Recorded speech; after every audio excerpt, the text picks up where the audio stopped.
नीट पेपरफुटीचा सीबीआयकडून सर्व बाजूंनी तपास सुरू, तर एनटीएकडून कुठे चूक झाली, प्रश्नपत्रिका कशी फुटली याचा तपास सुरू. नवीन परीक्षेचं वेळापत्रक तयार करणं एनटीए समोर आव्हान. दरम्यान 21 जून रोजी आता ही परीक्षा घेण्यात येणार. नीट पेपरफुटी प्रकरणी लातूरमध्ये पोलीस आणि सीबीआयकडून तपास. सीबीआयनं एनटीएचा पेपर सेट करण्याची जबाबदारी देणाऱ्याला ताब्यात घेतलं. एका निवृत्त प्राध्यापकाला ताब्यात घेऊन त्याची चौकशी केल्याची माहिती. गौतम अदानींविरोधातील आरोप मागे घेण्याची अमेरिका न्याय विभागाची योजना, तर गौतम अदानींच्या वकिलांनी असामान्य प्रस्ताव ठेवल्यामुळे हा निर्णय. अमेरिकी करदात्यांचा पैसा वापरून घोटाळा केल्याचाही अदानींवर आरोप. अमेरिकेच्या एका वृत्तपत्रानं या संदर्भात बातमी दिली होती.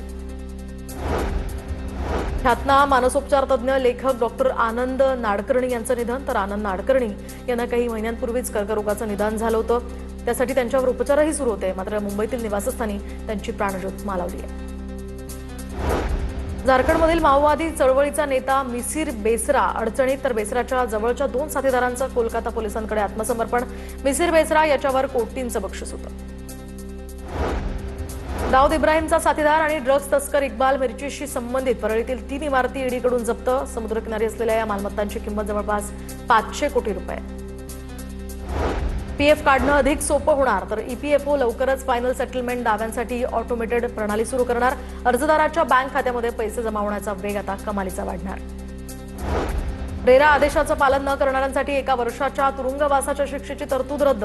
केंद्र सरकारकडून आता कलम 68 मध्ये सुधारणा, तर केंद्र सरकारकडून घर खरेदीदारांना हा मोठा दिलासा. मुंबईतील काही भागांचा पाणीपुरवठा 12 तासांसाठी बंद ठेवण्यात येणार. नागरिकांनी खबरदारीचा उपाय म्हणून पुढील 8 दिवस पाणी गाळून आणि उकळून वापरण्याचं मुंबई महापालिकेचं आवाहन. रेरा या ठिकाणी सेस इमारतींमधील रहिवाशांच्या समस्या आता सुटणार. म्हाडाकडून तक्रार निवारण व्यवस्थापन प्रणाली सुरू. पुनर्विकास प्रकल्प वेळेत पूर्ण व्हावेत आणि भाडेकरूंना पुनर्वसनाचा हा लाभ मिळावा, यासाठी ही नवीन प्रणाली लागू. मुंबई महापालिकेकडून देवनार डम्पिंग ग्राउंडवरील तब्बल 2 कोटी टन कचऱ्याच्या निर्मूलनासाठी मोठी मोहीम. कचरा व्यवस्थापनासाठी 648 कोटी रुपयांचा वेस्ट टू एनर्जी हा प्रकल्प सुरू. वेस्ट टू एनर्जी प्रकल्पातनं दररोज 600 ते 1800 मेट्रिक टन कचऱ्यावर प्रक्रिया. ठाण्यातल्या मार्केटमधला किळसवाणा प्रकार समोर. कोथिंबीर आणि मेथी विक्रीसाठी ठेवलेली ज्या ठिकाणी होती त्याच ठिकाणी गटाराचं पाणी जात होतं. कोथिंबीर मेथीमध्ये गटारीचं पाणी जात असून सुद्धा विक्रेत्याचं दुर्लक्ष. नागरिकांच्या आरोग्याशी हा खेळणारा प्रकार सुरू आहे, त्यामुळे विक्रेत्यावर कारवाईची मागणी होते. वसई किल्ल्यात मित्राचा मैत्रिणीवर प्राणघातक हल्ला. तरुणीवर तिच्याच मित्रानं चाकू हल्ला केल्याची माहिती.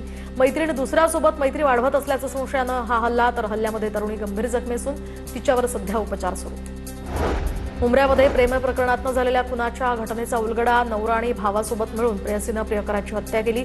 मृतदेह प्लास्टिकच्या ड्रममध्ये भरून गटारात फेकून दिल्याचं उघड. अरबाज मकसूद अली खान असं या मृत प्रियकराचं नाव.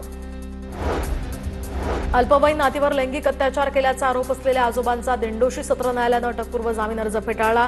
पुरावे नष्ट होण्याची शक्यता आणि पीडित मुलीच्या कल्याणाला प्राधान्य देत न्यायालयाचा हा निर्णय. दरम्यान आरोपी बंगळुरूचा असल्यानं पळून जाण्याची ही शक्यता.